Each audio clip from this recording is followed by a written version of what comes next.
I'm recording early. We have about 12 minutes before lecture starts. So if you're watching this video, feel free to skip ahead about, well, yeah, 11 to 12 minutes.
mic locked? Yeah.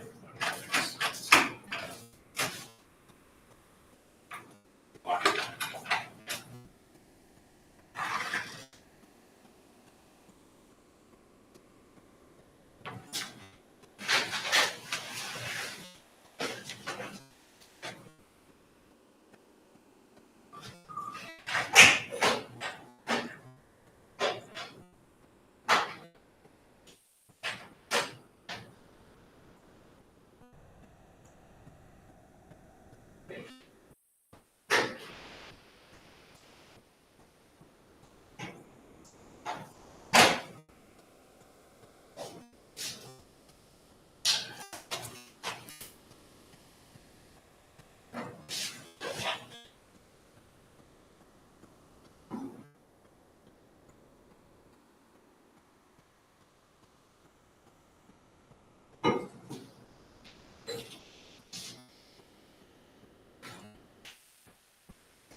All right. A little bit less than a minute to go, so I will do attendance, which should be easy since there's only one person here, but for the sake of recording, so I can double up on my paperwork here. Van Buren is not here. Case Bolt is not here. Tristan is not here. Covington Griggs is not here. DeVere is not here. Dow is not here. Hughes is not here. Lebdy is not here. Carla is not here. Mankins is not here. Mathis is not here. Rains is here, and I'm giving you double the points since you are the only one here. Reed is not here. Elise is not here. Thompson is not here. Ian Dewey is not here, and Elkins is not here. And as a reminder, if you're online, you don't need to tell me you're online. You just need to send me the words sometime before 9 a.m.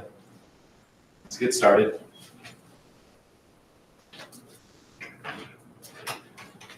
Any questions before we get started? All right, let's jump into it then. I'm not going to do the announcements yet. Again, I'm going to wait until later when more people are presumably going to be here. So let's back up to where we left off, which was this. We just finished talking about the ATP cycle, right? We're talking about how the ATP is the full battery and the ATP is the dead battery, and that's basically the ATP cycle, right? Charge it, complete the charge. Charge it, complete the charge. And then the last thing I said, well, one of the last things I said towards the end of this conversation Wednesday was that we, sorry, I said off the train of thought, is that we're going to talk about how we're going to charge this battery. So, and again, like I mentioned last Wednesday, if you forget anything else, or remember, if there's only one thing you remember, this is the biggest thing to remember, is that your cells need ATP, right? In my opinion, this is the best way to study this chapter, is to start with the big picture and start adding the details. So, okay, your cells have to have ATP. That is how they get their energy directly. Once you have that memorized, then add to the fact, okay, well, how do we get ATP? We get it through something called cellular respiration. So the first word for attendance, again, so sticking with this new thing here is, I'm going to ask a question that you should know the answer to. So first, I guess I'll say a few things, and then I'll ask it. You know what? I'll come back to that. Anyway, so cellular respiration has three main stages, right? So, and that's what you're going to learn. And I'll remind you, most of this part of the exam is going to be me describing something and you telling me in which stage it happens, right? So I'll say, which stage uses this? Which stage produces that?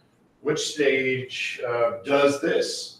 Which stage occurs in this area, right? So that's mostly how the exam's gonna go. So for the most part, you're just gonna have multiple choices where you choose between some version of glycolysis, citric acid cycle, or electron transport. Now, this is how I call it. I feel like that's a lot easier to memorize, electron transport, as opposed to oxidative phosphorylation. But if you read in the book, just go around. I don't know how to go around. Yeah. So, oxidative phosphorylation is the other word for it. But I'm going to stick with electron transport chain, and you'll see why soon. Once we get into it, hopefully that'll help you remember what happens in the electron transport chain. But anyway, those are the 3 stages. So the first word for attendance is to tell me how many stages of cellular respiration are there. That's the first word for attendance. And I'll remind you, because some of you, a handful of you, even though I've been saying this from day one, if you're online, you have to send the words in. Right? Just being online doesn't mean you're present. And also, just so I don't piss anyone off, I'll remind you, this is an in-person class that you guys signed up for.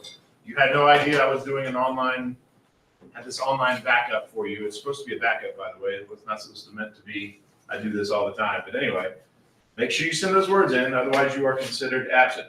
And I know that's important, especially for student athletes, because then you're gonna have to send me give me those papers, and say, hey, can you fill this out for me, and I have to put down how many absences you have. Anyway, that's the first word for attendance.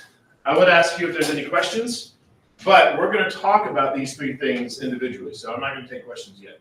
I will say this though, again, memorize, in my opinion, the best way to study this is to memorize the big picture. So first of all, again, memorize the fact that cells need ATP, right? That's where we get our energy. Then once you have that memorized, then memorize the fact that we make that ATP via a process called cellular respiration. And then once you have that memorized, then memorize the fact that cellular respiration is broken down into 3 steps. And then once you have that memorized, then memorize the names of the steps. Anyway, if you download this PowerPoint, you can watch this little animation that shows a little bit of cellular respiration in action. I'm sticking with the old textbook in this chapter, this portion of the chapter, because the old textbook, I like what it did, because it kind of goes along with what I'm saying. It gives you the overview of cellular respiration, and then we go back, after we do the overview, then we go in and really start digging deep. So here we go. We're going to do this overview right now. This is, again, not in your textbook, technically, depending on how you look at it. I mean, this information that I'm giving you is in the textbook, but the way I'm presenting it is not in the textbook. Because, again, right now, we're going to do a basic overview. And once we're done with that basic overview, we're going to come back in and dive deeper. And keep in mind, again, to help you when you're paying attention to this, remember the way most of these questions are going to go in the exam is I'm going to say, hey, in which stage does this happen? So, for example, given just the information on this slide, you will get a question that says, which stage uses glucose? And the answer, obviously, is glycolysis, because that's the one that splits glucose. Anyway, that being said, let's jump into it. Like I said, glycolysis, that is the first stage of the 3 stages. And in this stage, we take that glucose, which is where it all starts. There are exceptions. We'll talk about the exceptions later, but for the exam, we're just going to pretend like glucose is the molecule that we use for doing this, right? But anyway, glucose, we take it, we split it into 2 molecules. Those 2 molecules are no longer, we don't call them half glucoses. They have different names now. When we take a glucose and we split it in half, the 2 resulting molecules are called pyruvate. And you need to know that word. And again, a good test question would be, in which stage is pyruvate produced? And the answer is glycolysis. So again, we take glucose, we break it down, break it in half, and we get pyruvate. This is, I put a star next to it. Let me remind myself what the star is. Yes. There's another word for this. So if you're reading it, you might also read pyruvic acid, but I'm going to use the word pyruvate instead of pyruvic acid, and you'll see why later. I'm actually doing that to make things easier for you. So pyruvate is the same as pyruvic acid, but we're going to call it pyruvate to make things easier. And again, I put stars next to that because as far as we're concerned, this always happens in the cytoplasm. But you can look it up. There are some exceptions. You can look it up for independent work if you want. Any questions? Again, this is just the overview. So that's the basics of glycolysis. We're about to go to the next step, and then the next step before we come back and dive deep. So, are there any questions about the basics of glycolysis before we go on to the next stage? Okay. The next stage is called the citric acid cycle. This happens in the mitochondria, unlike the last one, which happened outside of the mitochondria, aka in the cytoplasm. And this is where we completely break down what we started with, which was a glucose, until we broke it in half into a pyruvate, and then did some other stuff and sent that here. We completely break it down all the way to CO2. So some test questions from this cycle or this slide would be, what is the second stage of respiration? Citric acid cycle. Where does it occur? Or which stage occurs in the mitochondria? Citric acid cycle. And one other, but we'll cross that bridge when we get there. Which stage produces carbon dioxide? Citric acid cycle. There's another word for this too, which is why I had that little star. So depending on what you're reading, the citric acid cycle is also called the Krebs cycle. Now you need to know citric acid cycle, but I want you to know that these are equal, right? These are the same thing. So if you see this somewhere, it's the same thing. Krebs cycle, citric acid cycle. And once again, and you'll see why later, I'm doing this to make things easier for you. So the same reason I call pyruvic acid pyruvate, same reason I'm calling Krebs citric acid cycle, because it will be easier for you, you'll see. It's little tricks that'll help you do very well on the next exam. So any questions about this slide? Again, this is just an overview. We're going to come back and talk more about this later. So overview of next week's lab? No, this is just from the chapter before. Yeah. Okay. Might as well bring that up when we talk, since you asked. Next week's lab, the lab itself, when we meet here at 10 a.m. and I lock the door at 10 a.m., like I've been saying all semester, you have to be here all the time. Next week's lab is going to be a pre-lab lecture. So we're not actually going to do the experiment because it's such an important experiment. I'm going to give the pre-lab lecture, explain how to do everything. I'm going to explain how to write a lab report. And then the week after that, when we come back, we're going to do that lab. So the pre-lab's not due tonight? I don't remember, honestly. It should be, and I mentioned this earlier. If it is due tonight, definitely do it tonight. If it's not due tonight, I would recommend it because once I check the due dates, if it's not due tonight, yet you turn it in tonight, then I'm going to give you double the points. So instead of it being, it's worth 5 points. So if you do it and get full credit, you'll get the 10 points. Because it's very important, and the lab we're doing is very important. Any other questions? But also, to your point, the stuff you're learning here is relevant to that lab because we're going to be doing experiments on photosynthesis and respiration. Of course, we're talking about respiration right now. Anyway, that's the second of the 3 stages. Glycolysis and citric acid cycle do generate a small amount of ATP. And remember, again, like I said, if you don't remember anything else, that's the whole point, right? ATP is what we're after. That is the whole point of this, is to get ATP. Your cells need ATP to live. That is where we get our energy directly. So yes, glycolysis and citric acid do produce a little bit. But the things that they do produce is what's used to make a lot of ATP. And again, that's what we're after. Specifically, there's a new molecule that I'm going to talk about later. So for now, if you're taking notes, I wouldn't even write this down because I'm going to explain it later. But there's a molecule called NAD+, and I'll explain it later. For now, let's just say when you see anything that looks like this, NAD+ or NADH, you should think to yourself, that is something that's carrying around electrons from one place to the other. And just so you know, just to be specific, even though I'm not going to get this specific on the exam, NAD+ is like the thing, that's the molecule that says, all right, give me the electrons so I can move them from this place to this place. But technically, once that NAD+ gets those electrons, it has a new name, right? Because once you add electrons to things, right, it changes the molecule. It is then considered NADH.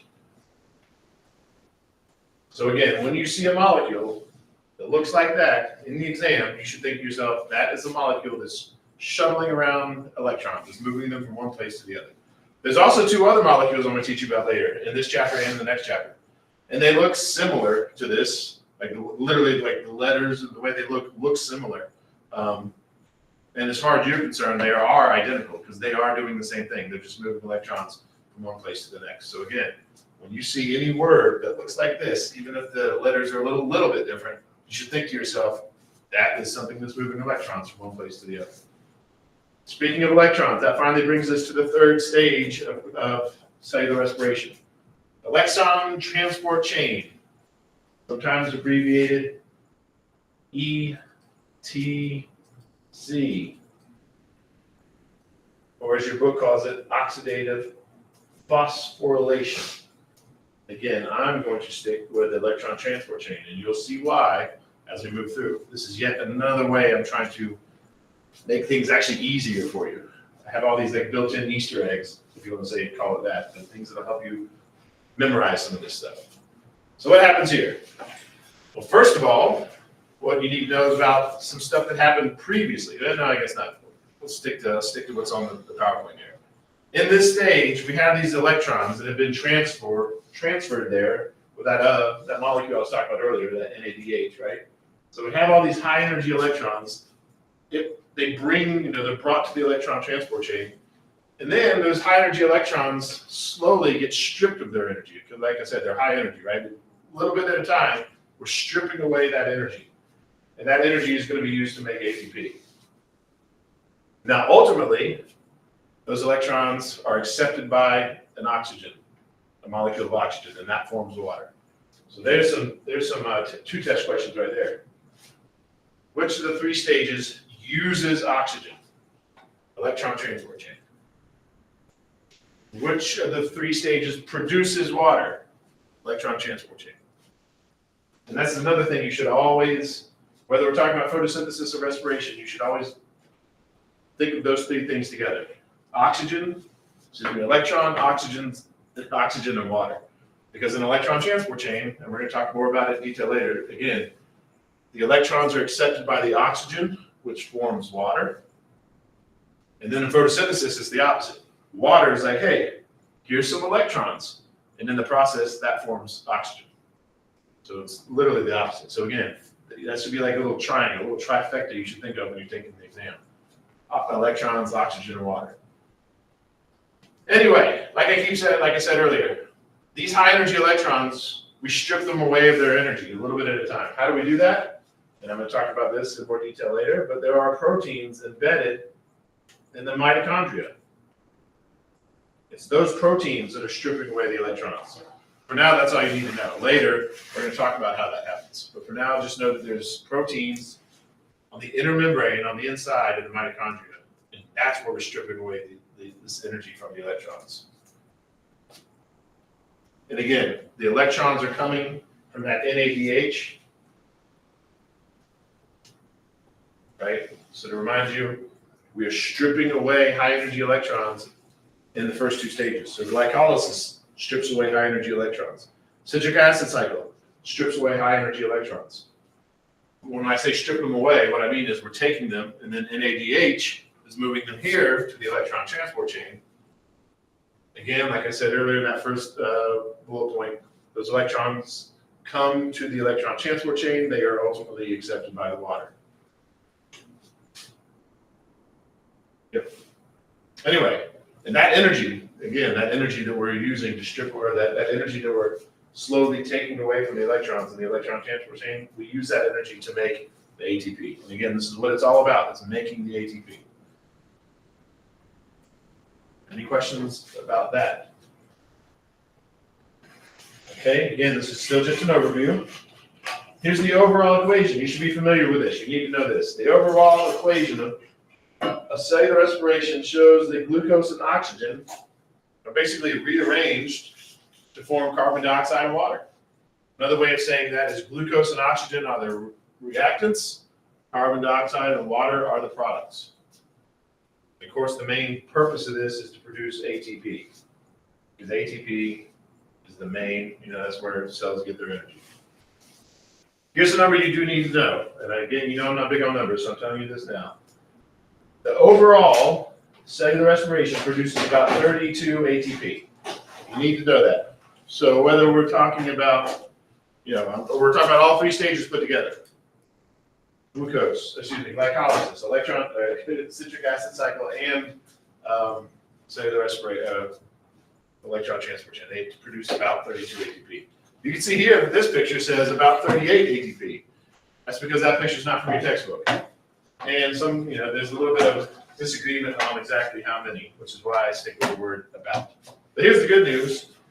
On this multiple choice exam, I'm not going to try to trick you. So it's not like you can have one option that's 32 and another option that's 38. That'd be really tricky, right? Well, you said 32, but you showed a picture of 38. I'm not going to do that. It'll be something in the 30s. Like your first choice would be something in the 30s, and then probably something in the 40s, something in the 50s, so on and so forth. So there'll be big differences. So just remember that. Anyway, again, you should be familiar with this, with that equation. There's a lot of test questions on here. Yeah, there'll be one test question that at least 2 or 3 people are going to miss, and that make me sad because this is the biggest of all pictures. There's going to be one test question that says, blank uses glucose and oxygen and produces carbon dioxide and water, and the answer is cellular respiration. And then it'll go on to say, and blank uses water and carbon dioxide to produce glucose and oxygen, and that will be photosynthesis. So this is the biggest picture stuff right here, right? Cellular respiration uses glucose and oxygen to produce carbon dioxide and water. And again, like I was saying earlier, in my opinion, the best way to study this is to study the big picture, then start adding the details. And so let's talk about the details. We've already mentioned some of the details here, right? So, Can I ask you a question? yes, 1 second. So for example, we know glucose is used, and that'll be a test question. Which stage uses glucose? Glycolysis. Which stage uses oxygen? Electron transport chain. Which stage produces carbon dioxide? Citric acid cycle.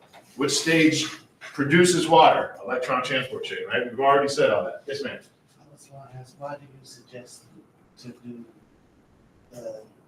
why did you make that suggestion?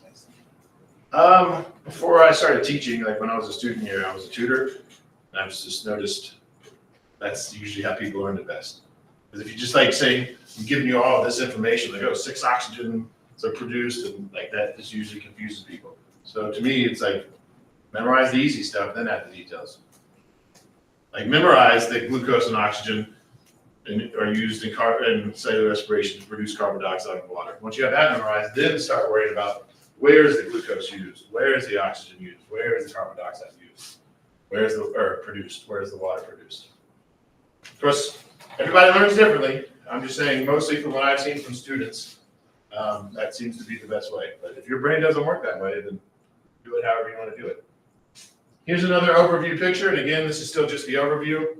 So this is everything we've said, but now it's in a picture. We've got the entire cell here, right? Here's the cytoplasm. On the inside of this cell is a lot of mitochondria, right? So here's the big cell. We've zoomed into this one section of the cell, so we're looking at this one mitochondria.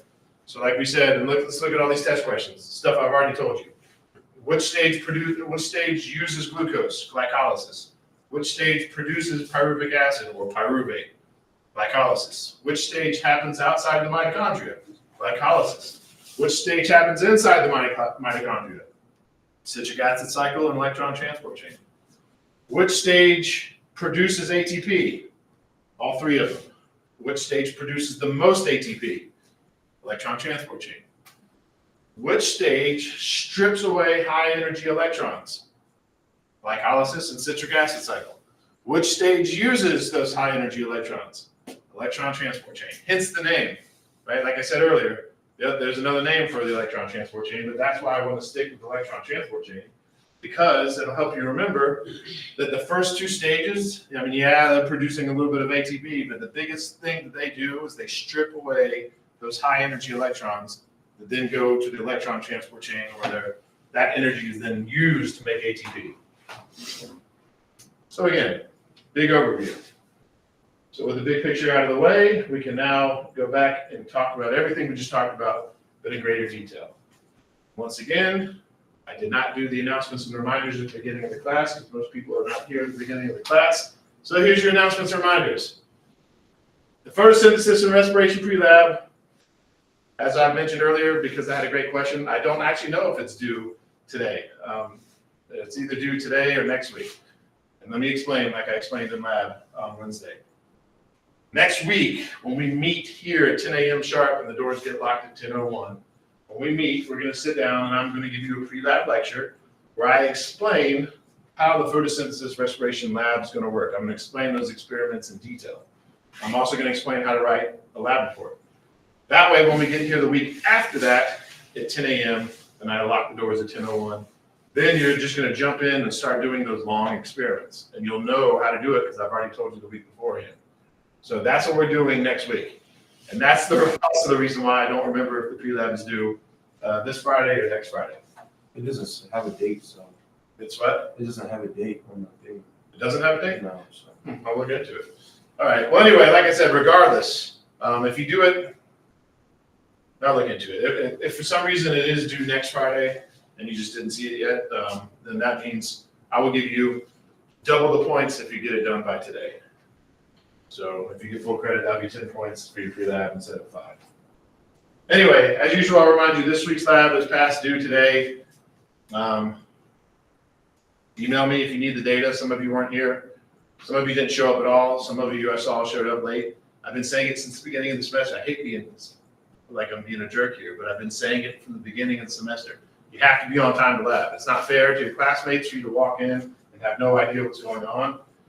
I had already, broken people into the different groups. So be on time. I will lock the door if you're not on time. But anyway, yeah, this week's lab is due today, past due today. But again, I'll remind you, I'm a little bit strict as I am about some things. I'm not that strict about the due date. So, do your best. Don't stress yourself out about being late.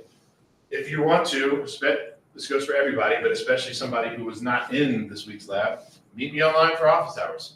I will give you the data. I'll explain what happened. I'll explain what the data means, and then we can help you do this lab. Of course, that goes for the rest of you too. I've been in labs before. Sometimes you're so stuck on following the details that you don't actually know what the hell just happened. So meet me online, and I will go through it with you. Remember, we did this, and here's what this data means. So again, please let me help you. And again, sorry, I'm back up again. For the pre-lab, just like anything else, no one's yet to take me up on this. Spend 5 minutes at the most online, meet me online and say, hey, can you look this over and tell me if it'll give me any credit? You know what I mean? Like, I'm not even just getting into the details about how you can fix this or fix that. Let me just look it over and say, that you'll get some credit for that. Because as a lot of you know, we keep missing stuff. And if you just show me, if you just let me look at it for 5 minutes, I can just say, whoa, make sure you do this first. So please let me help you. Anyway, next bullet point, again, as I've been saying from the beginning, you have to be on time for that. Pretty loose about a lot of stuff. That's not one of them.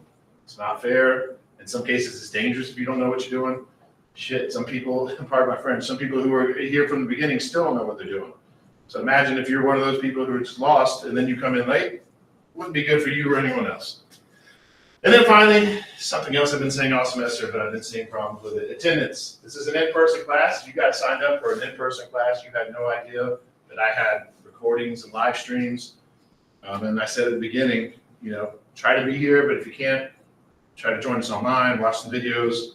But I also said from the beginning and at the beginning of every lecture, to get the credit, if you're not here, you have to follow the directions in the video. And that's almost always send me the attendance words by 9 a.m., right?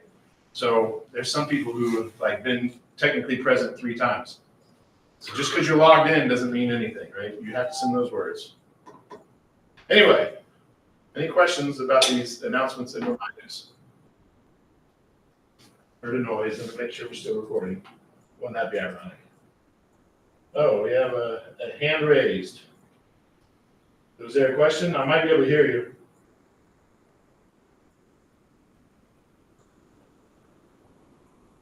Good question. We'll come back to the NAD thing, the NAD plus. Good question. Anyway, moving forward, if there's no more questions, we can get back into it. So again, please try to be here. Please try to be here on time. If you're online, please pay attention. Here we go. Back into it. We're done with the overall, the overview of cellular respiration. So now we're going to go back into it and look at it in detail. There we go. Stage 1, which again is a good which is a good test question, which is the first stage of cellular respiration, glycolysis. During glycolysis, like we said in that earlier slide, we break glucose down into pyruvate. Saying the same thing, but now we're getting a little bit more specific. So glucose, as you know from lab 2, where you drew it out, C6H12O6, is a 6-carbon molecule. So when you break down a 6-carbon molecule in half, then you get 2 3-carbon molecules. But even though that's on there, and even though your book says it, then all you really need to know, at least as far as this bullet point is concerned, is that glycolysis uses glucose and produces pyruvate. I'm not going to, the question's not going to ask about the whole fact that it's a 6-carbon glucose or a 3-carbon pyruvate. It probably won't even ask you that there's 2 pyruvates for every 1 molecule of glucose. Just know that glycolysis uses glucose and produces pyruvate. It breaks it down. And remember, like I said earlier in this chapter, that's the whole thing, right? However much energy it takes to build a molecule is how much energy is released when you break it down. Well, that's why we're breaking it down. We're breaking down this glucose to produce, to release that energy, right? It's not necessarily that your cells need pyruvate. We'll talk about that later. There are some uses for it, but what we're after is that energy. Specifically, like I mentioned earlier, the high energy electrons. So when we break down that molecule of glucose, that releases those high energy electrons. We strip them away, and this answers Lebde's question partially. It's stripped away by this molecule, NAD+. Like I said, when you see, technically NAD+ is the one that accepts the electrons, and technically once that same molecule, once it gets the electrons, even though it's the same molecule, it has now a different form technically, so it has a new name now, and it's called NADH. Like I said, for the exam, I'm probably not going to differentiate between the two. But for the exam, when you see anything that looks like NADH or NAD+, and again, there's going to be 2 other things I'm going to teach you later that look a lot like that. They all have the same function. When you see that, you should think, yeah, that's the thing that's stripping away and moving high energy electrons. And this is what it's all about. Well, it's all about ATP, right? But all this ATP is made from these high energy electrons. So other than the ATP, it's all about the electrons. So again, that's the big thing in glycolysis. Yes, we're producing pyruvate, but the big thing is we're stripping away high energy electrons. And like I said previously, it does yield a little bit of ATP, specifically 2 molecules of ATP. I don't think I'm going to get that in detail on the exam. Like I mentioned earlier, what you need to know for the exam is that the first 2 stages produce a little bit of ATP. The last stage produces the majority of it. But we will talk about that net gain here in a second. So the entire stage of glycolysis is broken down into 2 phases: energy investment and energy harvest. I'm going to put a question mark next to this. I'm going to talk about those 2 phases here in a second, but I'm not quite sure I'm going to get that detailed in the exam. Probably not. So again, as a big overview, we're looking at cellular respiration. That's broken down into 3 stages. The first stage is called glycolysis, and glycolysis itself is broken down into 2 phases, right? Nice and confusing. Anything to confuse the students. I'm just kidding. I'm not in charge of this. Anyway, any questions about this slide before we talk a little bit more about the stuff that's on the slide? We're going to dig a little bit deeper. And again, like I said, this stage is the only one that happens outside of mitochondria. So that will definitely be a test question. Which stage happens outside of mitochondria? Or another way of phrasing that same exact question would be, which stage happens in the cytoplasm, which is the stuff outside of mitochondria, right? In the cell, but not in the mitochondria. That's the cytoplasm. And yes, this stage does produce a little bit of ATP. But more importantly, and we're still going to talk more about it here in a second, those high energy electrons are stripped away and carried to the electron transport chain where the real magic happens. And again, like I said, this is all stuff I said earlier, but now I'm just showing you pictures. It's visualization here. The input is 1 molecule of glucose. The output, 2 molecules of pyruvate. And again, even though I'm not going to test you on this, notice that we have a 6-carbon molecule of glucose And each of those pyruvates are 3 molecules, 3 carbon molecules, excuse me. 3 carbon molecules, so molecules with 3 carbons on them. Yeah, so same test questions there, right? Which stage uses glucose? Glycolysis. Which stage produces pyruvate? Glycolysis. So even though I'm not going to ask you this on the question, good man, I cannot talk today. Even though I'm not going to ask you this on the exam, your next word for attendance is to answer me this question. How many carbon molecules are in 1 molecule of pyruvate? Said it, it's right there. So how many carbon molecules are in 1 molecule of pyruvate? That is your next word for attendance. And while we're looking at this idea of breaking glucose down into pyruvate, let's dig even deeper. These are all pictures from the old textbook, if I remember correctly. So again, like I said, there's 2 phases. I'm probably not going to get that deep on the exam, but let's talk about it anyway. The first phase of this is called energy investment. The reason it's called energy investment phase is because we actually need to start this whole process off with 2 ATP, which is funny, right? The whole idea here is to make ATP, right? That's what all the cellular respiration is about. Yet we have to have ATP to get things started. It kind of reminds me of when we were talking about enzymes, right? So even if a chemical reaction produces a lot of energy, you still have to have a little energy to get the thing started. Same here, which is a really deep independent work topic if you want to look into it. If it takes ATP, if cellular respiration is how we make ATP, but you can't do cellular respiration, you can't start it without ATP, then where did the first ATP come from? It's not important for this exam or for this course. It's just, interesting. And if you want to look into it for independent work, you can. But anyway, here, look again. Here we have this energy investment, right? So in this energy investment, we took that 6 carbon glucose, we broke it into these 2 molecules, each of which has 3 carbons. And of course, you can see we also put a phosphate group on there. I'm definitely not going to go into that much detail. But now we have these 3 carbon molecules that have these phosphate groups on them.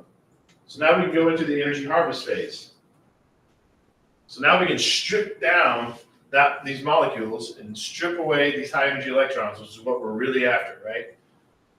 So it is in the energy harvest phase that we finally strip away the high energy electrons. And yes, you might notice, even though I'm not going to mention this on the exam, you might notice that these molecules that started off with 1 phosphate group, after we stripped away the electrons, now they have 2 phosphate groups. So yes, that's a thing. As far as we're concerned, that's trivial. You don't need to worry about all that. So far, the only thing important in this for the exam is we've stripped away high energy electrons, right? This NAD plus, plus because it's positive and electrons are negative, was able to take away those electrons, and then technically once it accepted those electrons, it's then called NADH, and then it goes off to the electron transport chain where the magic happens. But now what about these molecules? What are we going to do with those? We still have use for those. We break those down even more. So again, they have those 2 phosphate groups, which I said are unimportant for the exam, but since they're in this picture, we can go ahead and look at it and talk about it. So we break those down even more. We take those phosphate groups off and put them back onto an ADP, and that makes ATP. But again, for the exam, the only thing you need to know about that is that we do produce a little bit of ATP in this process. More importantly, we strip away high energy electrons. That's the most important. That's the most important stuff is on this picture, along with a bunch of other unimportant stuff. Do we produce ATP in glycolysis? Yes, we produce a little bit. Technically 4, but that's a number you don't need to know for the exam. And of course, more importantly, we strip away high energy electrons. Here's a picture, again, not from your textbook, from the old textbook, but I just said here that, we've got this molecule that has 2 phosphate groups on it, and somehow we just did some magic and made ATP out of it. We somehow put those phosphates from that molecule onto ADP, but here's what that looks like. There's an enzyme that does that. You don't need to know this for the exam. I don't even think it's in your textbook. I know it's in the old textbook, hence the picture. But that's another independent work topic or question for you. I just told you there's an enzyme that's used in glycolysis that strips away these phosphate groups and puts them onto ADP to make ATP. So you might look that up. What's the name of that enzyme? Not that you need to know, but there you go. So any questions? We are now done talking about glycolysis, even in detail. We're done talking about it in detail. We've done the overview, and we've done in detail. Everything you need to know for the exam, and then some, has been discussed for the first stage, which is glycolysis. All right, and some hints for the exam. Like I said, one of the test questions is going to be which stage uses glucose. It's in the name, right? Glucose glycolysis. Glucose glycolysis. They sound similar. All right, so if there's no questions about that, let's get into it. The next two stages, citric acid cycle, aka Krebs cycle, and the oxidative phosphorylation, aka electron transport chain. Here's the learning objectives of this section. By the end, you should be able to describe the location of the citric acid cycle, which I've already told you, and oxidative phosphorylation, which I've already told you. You should be able to describe the overall outcome of the citric acid cycle. I've pretty much already told you that, all the stuff you need to know. And the overall outcome of oxidative phosphorylation in terms of the products of each. Again, I've already told you that, but we'll dig deeper in this section. You should also be able to describe the relationships of glycolysis, the citric acid cycle, and the oxidative phosphorylation in terms of their inputs and outputs. And guess what? We've already talked about that. That was the basic stuff that we talked about in the overview before we started digging deeper, right? This last bullet point, remember, the first two stages, glycolysis and citric acid cycle, it's all about stripping away those high energy electrons. And then that last stage uses those high energy electrons to produce a bunch of ATP. There we go, let's jump into it. Step two, stage two, the citric acid cycle, AKA, again, remember, this is also called Krebs cycle. I don't want you to get confused if you're reading something and it says Krebs and you're like, he didn't say anything about Krebs. He keeps talking about citric acid. But yes, it's also called the Krebs cycle. So, first thing we could talk about, though, before we actually jump directly into the citric acid cycle, is we're going to talk about this in between glycolysis and citric acid cycle. Now, as far as the exam is concerned, everything I'm about to tell you falls under the citric acid cycle, but in reality, some of what I'm about to tell you is kind of in between the two. Because here's the thing, and you need to know this by now, not necessarily have it memorized, but the product of glycolysis is pyruvate. Remember, glycolysis takes glucose and it breaks it down into a molecule called pyruvate. Of course, it also produces a little bit of ATP, it also strips away high energy electrons, but also this is like the product, right? However, this pyruvate cannot actually be used by a citric acid cycle, not directly. Citric acid cycle cannot take it as is, so it has to be groomed, it has to be converted. We have to tweak it a little bit. So let's talk about that tweaking. First of all, when we do this tweaking of this pyruvate, remember that's a 3-carbon molecule, not that you need to know that, but I hope if you can picture that. Pyruvate is a 3-carbon molecule. Well, we lose one of them, it's carbon dioxide. You don't need to get that detailed on the exam, but what you do need to know for the exam is that carbon dioxide is produced by the citric acid cycle. And now I can finally tell you why I call it the citric acid cycle instead of the Krebs cycle. Because when you think of anything for carbon dioxide, you should think citric acid cycle with all those C's. Carbon dioxide, citric acid cycle. Carbon dioxide, citric acid cycle. I should repeat that for like 5 minutes. That'll help you on the exam. So carbon dioxide, citric acid cycle, all those C's. And then guess what? In photosynthesis, it's going to be similar questions. And I'm going to ask you, instead of which one produces carbon dioxide, I say which of the two stages uses, because it's 2, not 3 for photosynthesis. Which of the 2 stages uses carbon dioxide? And guess what the answer is? It's a cycle with a C. So for this exam, whether we're talking about photosynthesis or respiration, if anything asks you about carbon dioxide, you should think of a cycle. Whether it be citric acid cycle that we're learning now, or the Calvin cycle that you're going to learn later. So a bunch of C's, right? C, C, C, C, C, C. Anyway, so again, we're still talking about preparing this pyruvate to get into the citric acid cycle. We took the glucose in the last stage, we broke it down into pyruvate.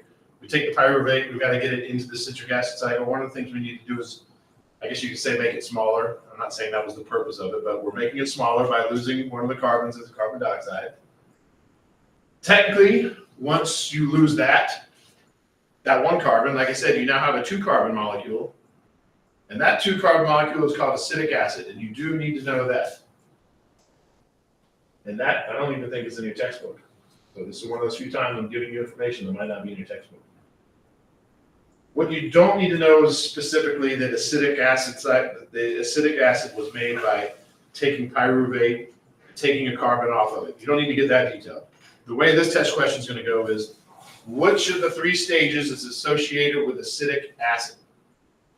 And the answer is the citric acid cycle. And once again, here we go. This is why I don't call it the Krebs cycle, because acetic acid is associated with the citric acid cycle. So for any question that you get on the exam, the acids will go together. Whether it's acetic acid or citric acid, they will go together. Which now I can finally do a little throwback and talk about pyruvate. Remember when I first introduced pyruvate, I said another word for it is pyruvic acid. But I said I'm not going to call it pyruvic acid, I'm going to call it pyruvate, and that's why. In your brain, for this exam, if it has the word acid on it, you should think of the citric acid cycle. And that wouldn't work if we called pyruvic acid or pyruvate pyruvic acid, right? Because then that belongs in glycolysis. So again, I'm not changing words, I'm choosing my words when given the choice in a way that'll help you. Anyway, now we have this acetic acid. Is acetic acid ready to go into the citric acid cycle? No, that would be too simple. So let's make it more complicated. Actually, before we talk about making it more complicated, let me mention this too. In the process of doing all this, of taking that 3-carbon pyruvate and breaking it down to a 2-carbon acetic acid and producing a little bit of carbon dioxide as a byproduct, in that process, the most important thing that's happening, the thing that actually matters to what we're talking about, is this. Again, stripping away high-energy electrons. That's what it's all about in these first 2 stages, stripping away high-energy electrons.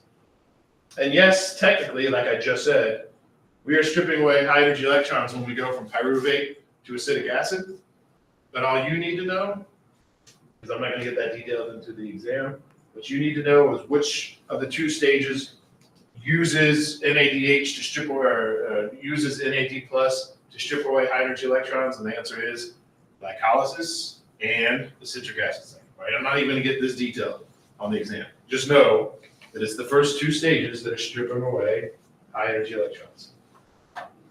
And again, I'm not going to ask you to differentiate between NAD plus and NADH, but I will keep explaining the difference. Remember, NAD plus with its positive charge is the thing that's stealing the electrons with their negative charge. That's why they're attracted to each other. NAD plus is positive, electrons are negative, so they go together. And then technically, once that thing gets those electrons, it is, it's the same thing, but now it has a new name, and it's called NADH. All right. So like I said, we took pyruvate. We changed it to acetic acid. In the process, we stripped away some high-energy electrons. It's still not ready to go, right? So this acetic acid is still not good to go to the electron transport chain. So we have to attach a coenzyme to it. It's called coenzyme A, abbreviated CoA.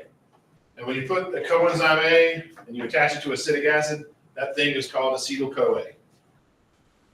And it's basically what's happening here is the coenzyme A gets the acetic acid into the citric acid cycle. For reasons you don't need to know, and you can look up if you want, acetic acid cannot go directly into the mitochondria.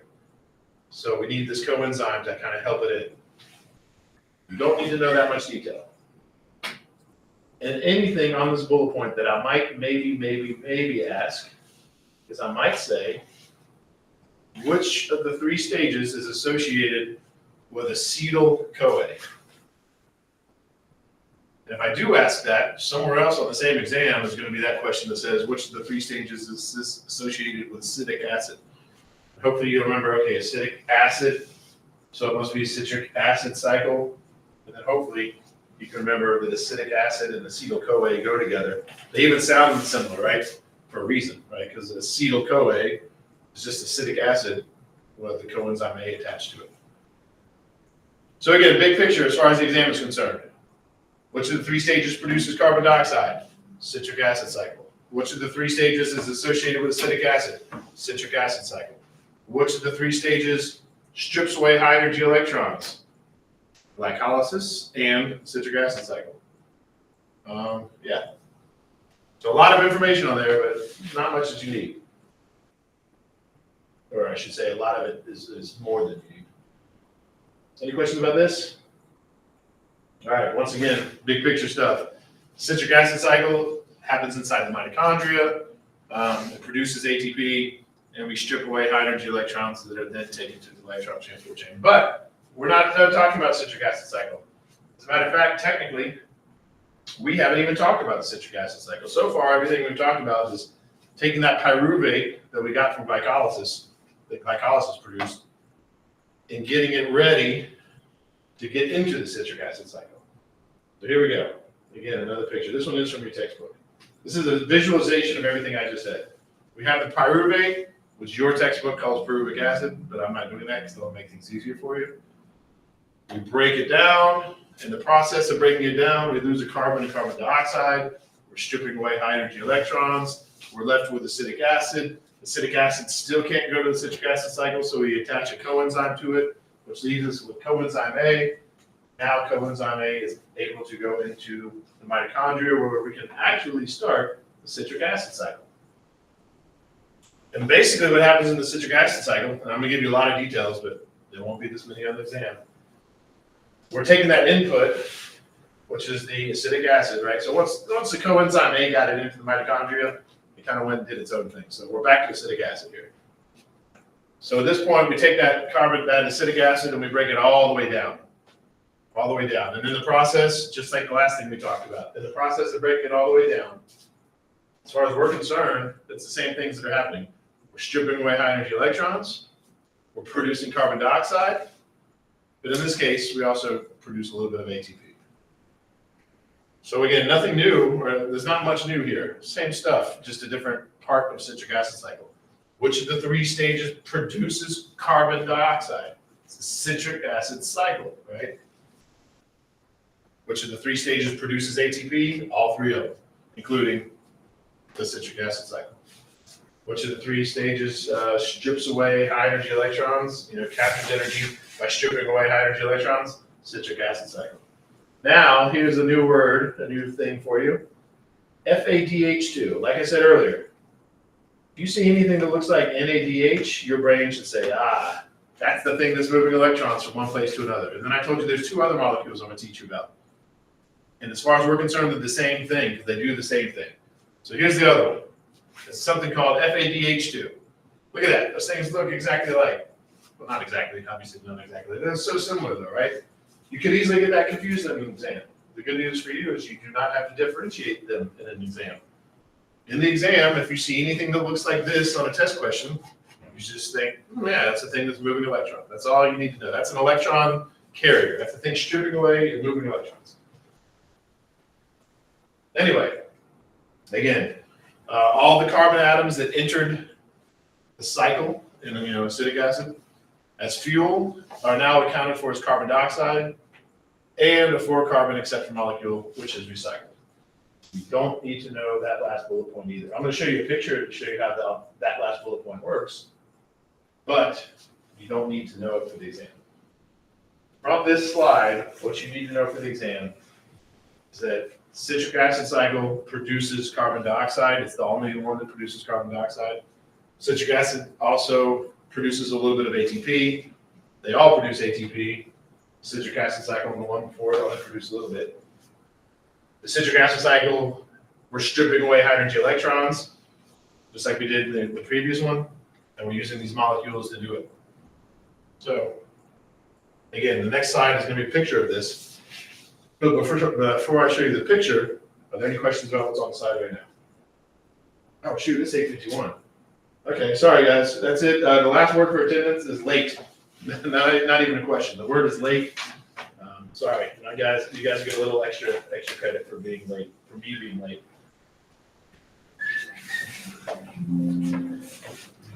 I will be in my office and online if you guys need me. Not really quick, but I can't fill it out. You probably in the office, I'll pull it out. Or how long are you gonna be online today?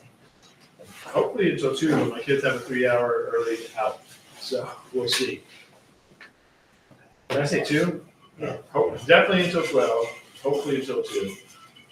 So we'll see, maybe after that. Were we off for President's Day? Of course not. No, Okay, so no. It would be nice.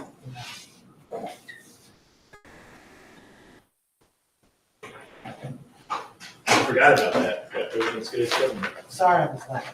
Thanks. It's easier for you, like I was saying before, if you know you're gonna be late, it might just be easier for you to, like, log online, you know? No, it was rough. It's just Okay. rough.